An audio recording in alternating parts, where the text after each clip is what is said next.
এই সেই আমাদের পাকা আলী, বিয়ের পর আজ প্রথম শ্বশুরবাড়ি যাচ্ছে।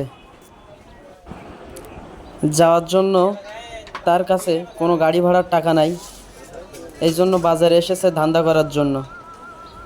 এই যে বাবু ভাইকে কথার মার প্যাচে কিছু টাকা ধান্দা করে নিল।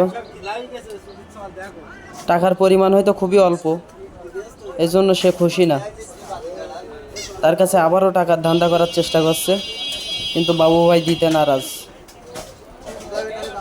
এই যে ক্যামেরায় চোখ পড়াতে সে দেখেন কিভাবে পালিয়ে যাচ্ছে।